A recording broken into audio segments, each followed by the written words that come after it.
and welcome. It's Tuesday, so it's another segment of Unique Not Different with me, Shamla. So I have with me Kevin Soyer. Kevin Soyer has an array of multi-talent. He's a comedian, he's a singer, a songwriter, a playwright. But today, before I put you on over to him, I just want you to think about one day just getting up and not being able to walk and not feeling your legs and you're trying to step and you can't get off the bed. People say, you know what? They don't want to die when they don't want to go to bed, and they praise the Lord for not dying. But some people get up and can't walk. And this is Kevin Soyer's story. Kevin Soyer, although this happened to him in his young adult life, he still happened to, engage in his gift. And today, we are going to have a piece from him, a stand-up, sit-down comedy act by Kevin Soyer. Thank you, Shamla, and thank you for having me. Thank you, TTT. So yes, my name is Kevin Soyer. And yes, I'll address it. I am a differently abled individual. Sometimes people can't really tell. I have to tell them they can't really tell from the way how I might be like sexy. So that's why I have to make it clear sometimes. But please don't let that distract you.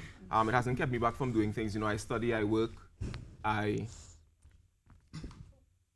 study, I work, I do things in the performing arts and creative arts, do things in social media, Facebook, even though some people don't really like to be on Facebook that much these days. So many negative things, like you have to dodge the political posts, dodge the racist posts, men being ignorant, women being petty, children being vulgar, Trevor Sayers being Trevor Sayers, And I could agree why Facebook, sometimes isn't the best. One of the things I don't like on Facebook is when people post dead bodies.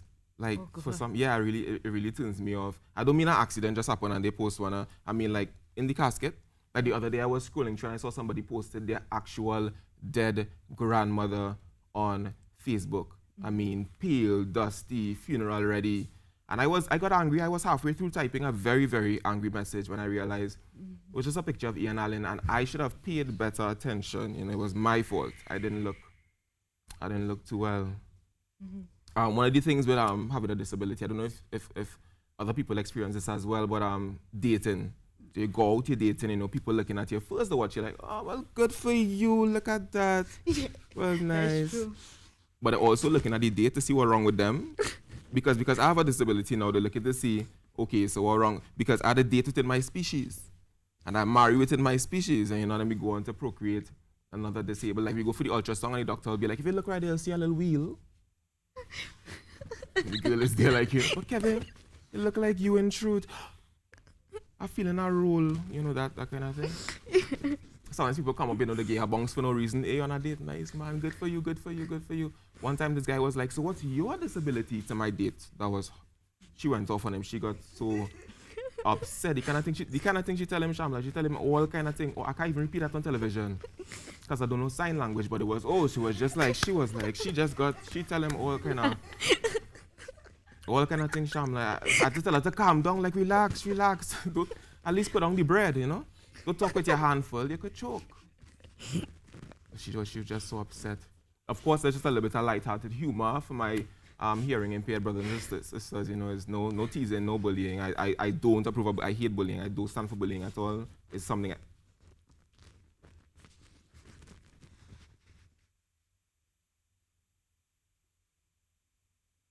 You good? I had to put my foot down because I don't like bullying. I don't like it. I said so, you heard me. I don't like bullying at all. So I appreciate this opportunity to come on here. People often ask me, they say, Kevin, give me your challenges and your obstacles. Why do you go out and do what you do? Why do you perform and stuff like that? And I tell them quite honestly, I just do this because it feels really, really good to make a lot of money. And so, look me or book me. Yeah, so thank you for having me. Right. So that was Kevin Soyer piece. And now on to the interview question and answer to get to know about you. So my first question is, prior to becoming disabled, you ever in your entire life, and I think the audience could currently, you know, they could, where's the word? I'm trying to figure out the word. They could associate with this question, right? Right. Okay, so you ever thought in your life you'd have become disabled, get up one morning and one day not walk? No, it definitely wasn't something on my radar at all. It just happened, and I had a very rare spinal illness, so it wasn't anything as far as my health.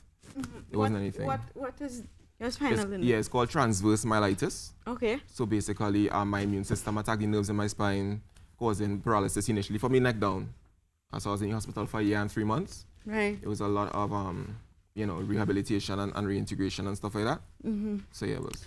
You were doing your degree at that time? Yes, I was in school actually. Someday I was in school, my legs were tingling like anybody else when their legs fall asleep. Yeah. Just when I went to sleep and tried to get back up, it was, I realized that something was extremely wrong. So what motivated you to continue on after those, you know, therapy and knowing that, okay, now I am a disabled young man and I want to continue on with life? I think, I always say that I could have never been prepared for what happened to me, but I was definitely equipped in that I was born into a support system, an amazing support system, which was my family, my grandparents, my mother, my brothers and sisters. I had amazing support, and they always encouraged me and pushed me.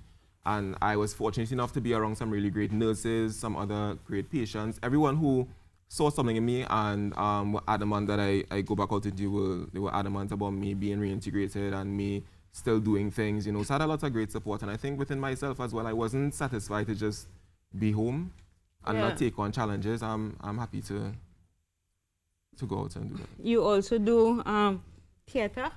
Yes, I do anything they have me do. Just not football, but whatever else, I will do. And any way in which I could contribute, make a contribution, do something, use my abilities, you know. Especially for someone who has received a lot of help, it's good when I could do something, even if it's just making somebody feel distracted or happy for a little while. Yeah.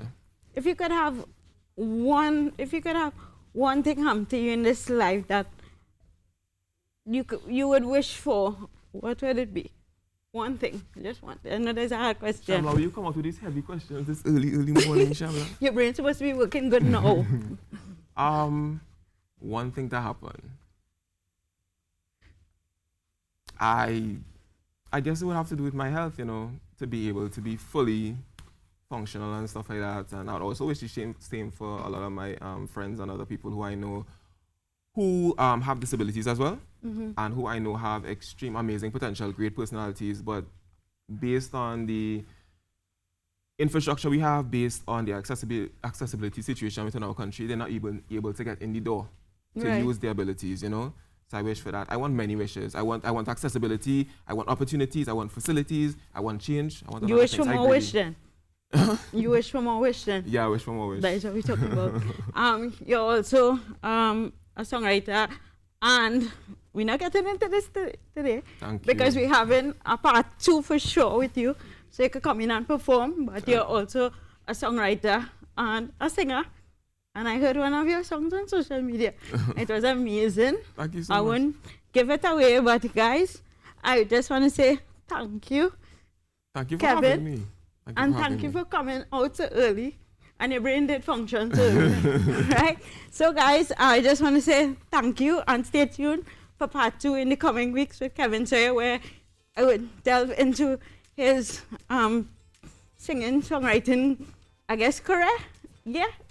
And I would have him perform again a song this time. So this was another segment of Unique Not Different with me, Shamla. I just want to say have a great week. Bye, guys.